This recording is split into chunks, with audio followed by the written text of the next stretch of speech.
tajaajilu qorataa jirra.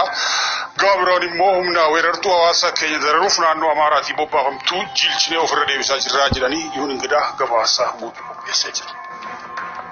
Zoonii giddugala Koonyaa Salaaleetti waraanni bilisummaa Oromoo kaabaa fi kaaba lixa Shaggar keessa socho'u humnoota kallattii garaagaraatiin bobbaafaman irratti injifannoo argataa jira jedhe. Waraana mootummaan oopereeshinii farra riphee lolaa jechuun gara keenyatti bobbaase waliin yeroo garaagaraatti lola jabaa geggeessinirraa kan jedhan ajajaan waraanichaa lola iddoo adda addaatti geggeeffame kanarratti injifannoo guddaa argachuuf danda'u isaanii ibsan. Maqaan kiyya Abdii Dhugaa jedhama. Ijejja waraana bilisummaa Oromoo kaaba lixa Shaggarii.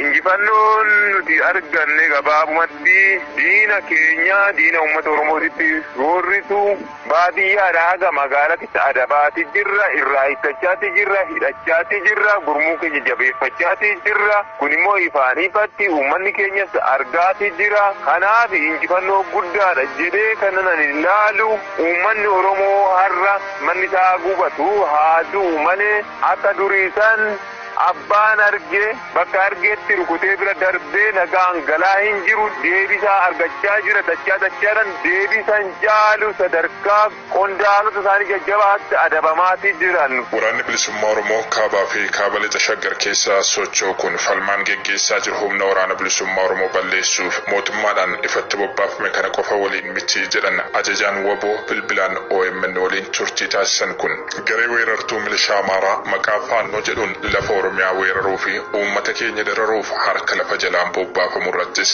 tarkaanfii jiilchaa fudhataa jiraachuu ibsaniiru. Gama kaaba shawaatiin immoo hidhabuu abootee karaa warra jaarsoof karaa darraatirraan finxaaleyyii of ijaaree jiru. Of ijaaree uummata keenya saamaa jiru galgala ganama waraanni bilisummaa Oromoo yeroo ishiin dhuftee uummata Oromoo adabsitee adabuuf qabeenya saamuuf ajjeesuudhaan dhufte deebishii laachafii jira. Kumaandoo ishiin hin qabna jettee ittiin dhaadattu darraa keessatti guyyaa tokko hafuura kuttee hawaasni darraa karaa gabaa dhaqatu kadhaabe karaa gabaa deemmatee uummanni darraa nagaan akka galu adabiitti godhee biraa deebiira jechuudha. Karaa warra jaarsotis karaa hidhabuu abootatis karaa duraan diina of ijaaree uummata Oromoo dhabamsiisuu biraa deemu dura dhaabbatee tarkaanfiiwwan jajjabaa boonsaa fudhachaatti jira. Gama biraatiin karaa abuunaatiin dabara darbanii loon uummata Oromoo saamamu akka saamamneef humna isaatii waraanni bilisummaa Oromoo daangaa isaa kabachiifatee akka isaan dhufanii uummata keenya saniin dararre gochaati jira. Garee finxaaleyyii Amaaraa kanas kan hidhachiisee uummata keenya ittiin dararuuf bobbaasu mootummaadhumaa jedhu ajajaan kun qe'een Oromoo kabaja akka argatuu fi Oromoon biyya isaa irratti mirga abbaa biyyummaa akka qabaatuuf qabsoon waraana bilisummaa Oromoo geggeessaa jiru murteessaadha kan jedhan ajajaan waraana bilisummaa Oromoo kaabaa fi kaaba lixa Shaggar kun uummanni Oromoo waraana wabii isaa ta'e kana dandeettii fi diinagdee isaatiin itti fufiinsaan akka tumsuuf gaafataniiru. Keessumaa qeerroo fi qarreen Oromoo yeroon kun yeroo mana taa'ee dhumu ta'uu hin qabu jedhan. Qeerroo fi qarree dandeettii waraanummaa akka aadaa Oromootitti namni Oromoo ta'ee umurii sadarkaa itti waraana ta'uu qaba. Warri sadarkaa san keessa jiru hundi keenya harka duwwaa billahaadhaan qalamuurra akka dandahame hidhannootti galanii waan hidhannoodhaaf barbaachisu qindeeffatanii hawaasa Oromoo bira dhaabbatanii waraana bilisummaa Oromootti dabalamanii ofirraa fakkisuu malee akka loonii ga'eetti gorra'amuun bu'aa hin qabu. Qeerroo Oromootiin kaayii dammaqii bineensi ka duraa caalaa kan hidhannoodhaan malee hidhadhu kan hidhannoo hin dandeenye immoo karaa cufuu hin dadhabdu fincila hin dadhabdu haa fincillu mana manatti tokko tokkoon wareegamuu fi saamamuun hiikaa nuuf hin qabu waltaanee akka galaanaa irra yaa'uu qabna. Waliyaa birmannu qabsootti birmaddaa jedhan. Waraanni bilisummaa Oromoo zooniiwwan biroottis injifannoo guddaa waraana mootummaan Oromiyaa keessa bobbaase irratti argataa jiraachuu itti fufiinsaan beeksisaa kan jiru wayitaa ta'u oopereeshinii farra riphee lolaa ji'a tokko keessatti waraana bilisummaa Oromoo balleessuuf guutuu Oromiyaatti labsames ganamumaan fashalsuu ibsuun isaanii yaadatama. Mootummaan Bilisiginnaa gama isaatiin qaama shanii ittiin jiru dhabamsiisaa jiraachuu miidiyaalee afaan mootummaatiin ibsataa ture.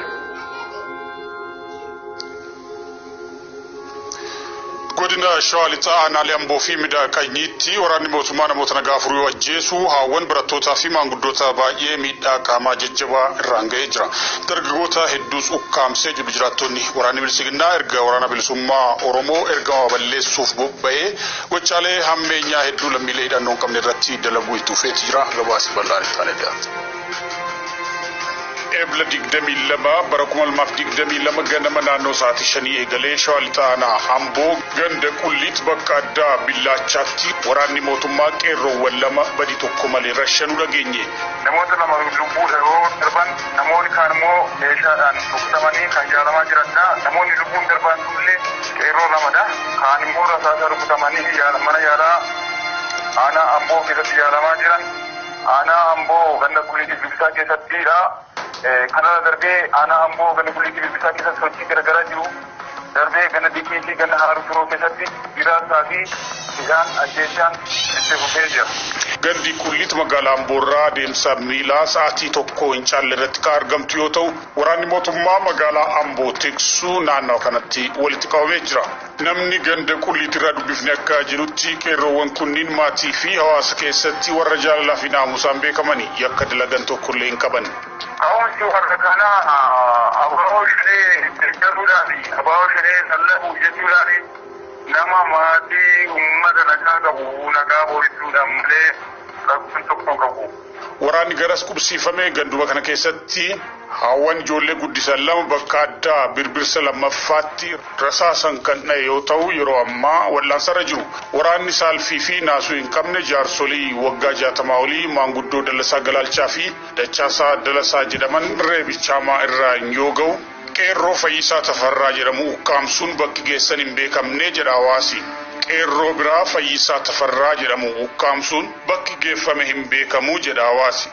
Oduu wal fakkaatuun guyyaa fi sa'aatii wal fakkaataatti aanaa Midaaqanyii magaalaa Baallamitti ba'uun waraanni mootummaa sakatta'iinsa waraana bilisummaa Oromootiif jedhamee bobba'e ganda Bakaafaa Abeetoo bakka addaa Camadariitti barataa Ibsaa Dajanee jedhamu yoo ajjeesu ganduma kana bakka addaa Hayeetti immoo barataa Tamoo Saffaa jedhamu ajjeese. Barataa Ibsaa Dajanee barataa kutaa 7 yoo ta'u hojii jallishiirra osoo jiru yoo ajjeesan barataa Tamoo Saffaa barataa kutaa 8ti bakka loon tiksutti ajjeefamee jiru maddii keenya aanaa Midaaqanyii. Mootii Kabbadaa kan jedhamu barataa kutaa 7 rasaasan jilbarra rukutuun wal'aansa dhorkatanii jiran. Ijoolleen kunneen barumsa isaaniitti barattoota ciccimoo yoo ta'an maatii fi hawaasa keessa jiraatan birattis naamusa qabaachuudhaan beekamuu jedhu maddi keenya. Ganduma kanatti jaarsoliin umriin isaanii 60 ol ta'an 3 akka jabaa waraanan yoo reebaman qeerroowwan 4 ukkaamfamuu jiraattonni himanii jiru. Aanaalee lamaan kana malees aanaalee godina shawalixaa baay'eetti waraanni mootummaa lubbuu qulqullootaa balleessuu fi yakkoota garaagaraa irratti bobba'ee jira. Salaalee aanaalee garaagaraa keessatti ajjechaa fi saamichi qabeenya uummataa waraana mootummaatiin raawwatamu hammaatee itti fufuun himame. Aanaa Kuyyuu ganda Dhaa'ee Hilichootti guyyaa 2 dura waraana uummata irratti banameen yoo xiqqaate lubbuun namoota 8 darbuu kaiman maddeen odeeffannoo himan namoota waraanaan ajjeefaman keessa maanguddoo fi ijoolleen xixiqqoollee kan argaman ta'uu dubbatu. Aanaalee godinichaa biroottis gochii wal fakkaatu uummata irratti raawwatamaa jiraachuu himuun waraanni mootummaa lola waraana bilisummaa Oromoo waliin taasisaa jirutti waan hin milkoofneef uummata nagaa irratti haaloo ba'aa jira jedhu sunitti.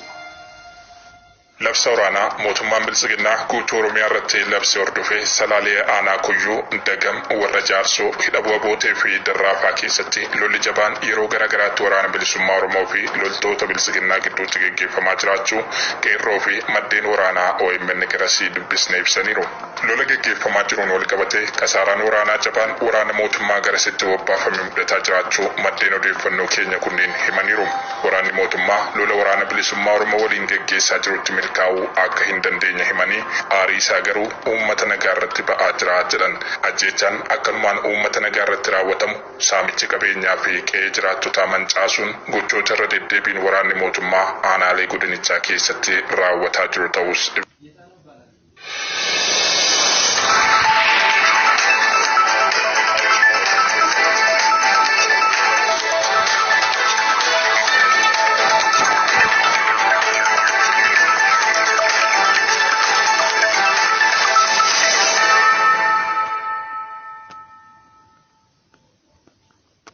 أشمر كفوري كجوم تطهر وتطرمي ميديا نتورك دوجو يخنف قبل الهند سنتمنا عن محمد فانتالتيم وران برسم أورمو جبران الموكل تو قدن هرب جريتا أنا ودا بلتم لقسا قطار الدا سقلي جرم تجمنوت موت مارت تركام في بلته للتو تجا جيسو بيكسيسيم وبونكا جريتي للتو موت ما جفم مليس للتو موت ما هدون مداني جرم جبران الموكل تو تركام في موت مارت فلتو جمسي أكتففو همجرام زولي كبا قدن جريتا أنا قمي اللو تسلو لجمان وران برسم أورمو في موت ما قدو تدين سمون دقميم لولا كان للتو موت ما هدون akka hubaman dubbatamaa jira. Gaafatama waajjira bilisummaa Oromoo magaalaa Baatoo Obbo Hussein Uttuyyoo fi itti gaafatamaan damee siyaasaa adda bilisummaa Oromoo aanaa Digaluu Xiijoo Obbo Hayyuub Nuuroo mana jireenyaa isaanii keessaa qabamuun dhagame. Hoogganaan waajjira adda bilisummaa Oromoo damee kibbaa baha Oromiyaa Obbo Daraaraa Lammii akka jedhanitti Obbo Hussein Uttuyyoo waggaa lama asitti marsaa jaffaaf kaleessa hidhamanii jiru. Oduma walqabatuun gaafatamaan damee siyaasaa waajjira adda bilisummaa Oromoo aanaa Digaluu Xiijoo Obbo Hayyuub Nuuroo sababa hin beekamne magaalaa Adaamaa keessatti qaamolee nageenya mootummaatiin butamus himanii jiru. Miseensota abbaa ofii sabboontota hedduu godinoota Arsii lamaan fi Baalee keessatti hidhuun akka malee hammaachuus ibsanii jiru. Googiliin afaan Oromoo fi Tigiriffa dabalatee afaanota 24 ittiin hojjechuuf dabalachuu beeksiseem. Googil akka jedhetti afaanota kanneen Google Translation yookiin hiikkaa Googilitti dabalee jira. Afaanota Googil ittiin hojjechuuf dabalate 24 keessaa 10 afaanota Afrikaa keessatti dubbatamaniin afaan Oromootti Googil dhimma akka bahu ogeeyyii afaanitiin dhiibban taasifamaa ture. Hiriirri waraanaa Oromiyaa irratti labsame mormuuf kaayyeffate biyyoota garaagaraatti adeemsifamuuf jedhamu. Qindeessitoonni akka jedhanitti hiriirri mormii kun Kanaadaa, Torontoo, Siwiizerlaand, Jeneevaa, Ameerikaa, Waashingtan DC fi Minisoota Jarman akkasumas biyyoota biroo keessatti adeemsifama. Hiriirri mormii kun boruu fi iftaan akka adeemsifamu qindeessitoonni beeksisanii jiru. Hiriira mormii waraana Oromoo fi Oromiyaa irratti labsame mormuuf waamame kana irratti uummanni Oromoo jaallattoonni sabichaa akkasumas warri mirga dhala namaaf quuqaman akka hirmaatan yaamichi dhiyaatee jira. Waraana duguuggaa sanyiitu Oromoo fi Oromiyaa irratti labsame uummanni nagaa dhumaa jira. Manneen qonnaan bulaa Oromootu gubataa jira. Gochoota suukanneessota uummata Oromoo irratti raawwatamaa jira jedhan qindeessitoonni hiriirichaa. Guddaa Geerixaanaa Odaa Bultumetti waraanni mootummaa namoota nagaa sadajjeesuu jiraattonni himan dulla opereeshinii farra riphee lolaatiin bobbaafamee qabata waraana bilisummaa Oromoo wajjin hidhata qabdu jedhuun namoota nagaa ajjeesaa jiraachuu odeeffanne. Waraanni mootummaa guyyaa kaleessaa ganama bariisaa jiraattota nagaa kan mana isaanii keessa rafaa jiran fixe jedhan. Namoota maqaan isaanii Jawaar Aliyyi Ibrahim, Muhammad Zakko fi Ibsaa Ibrahim Abdullah jedhaman rasaasatti roobsuun lubbuu isaanii dabarsuudha jiraattonni kan himan. Namoonni kun harargee lixaa aanaa Odaa Bultumee addaa miidhaytuu jedhamtutti ajjeefaman. Oromiyaa iddoowwan garaagaraatti ajjecha fi hidhaa dabalatee manneen jiraattota gubachuu fi dararaan adda addaa waraana mootummaatiin uummata irratti raawwatamu cimee tufee jira. Godina Shawaa Kaabaa, Salaalee Aanaa, Dagamee fi Shawaa Lixaa Aanaa Ambootti manneen jiraattota nagaa hedduu sababa waraana bilisummaa Oromoo gargaartu jedhamuun isaan walii hidhata qabduutiin jalaa gubatee jiraachuu jiraattonni himanii jiru. Akka jiraattonni naannicha Oromiyaa miidiyaa tokko dubbisee manitti Salaalee Aanaa Dagam gandoota Yaayyaa Haroo fi Ganda Qilee Agamsoo jedhamanitti guyyaa kaleessaa manneen jiraattota lakkoofsa 15 waraana mootummaatiin gubatanii qabeenyis manca'ee jira. Aanaa Amboo Gandaa Haaruu Tilootti sanbata dabre manneen jiraattota 6 humnoota kanneen gubachuun qabeenyis barbadaa'ee maatiin hedduun rakkoo keessa jiraachuu jiraattonni himanii jiru. Humnootiin mootummaa wayitaa manneen jiraattota guban qabeenya isaanii wantoota akka midhaan fi mallaqaa wajjin gubuun jiraattonni maatii wajjin dirree irratti facanii jiraachuu kanneen manneen jalaa gubatan Oromiyaa miidiyaa neetwoorkitti himanii jiru. Ijoo keenya xumuraatiin naannoo Benishaangul Gumuz godina Matakkaleetti humnoonni shororkeessitoota Amaaraa manneen uummataa jumlaadhaan gubaa akka jiran ibsame. Viidiyoon marsaalee hawaasaa irratti gadhiifame humnootiin shororkeessitoota Amaaraa wayita manneen jiraattota guban mul'isa. Humnoonni shororkeessitoota Amaaraa manneen dhalattoota Gumuzii fi kan Oromoo jumlaadhaan gubaa akka jiran jiraattonni irraa deddeebiidhaan komatu. Humnoonni kunneen mootummaa bilxiginnaatiin deeggaramu jechuunis jiraattonni himatu. Dootota keenya egaa oduun ijoo namaaf qabannee dhiyaanne kana fakkaata. Babal'ina oduu keenya idilee keessa argattu hammasitti qophiiwwan OMN hafte wajjin yeroo gaarii qabaadha.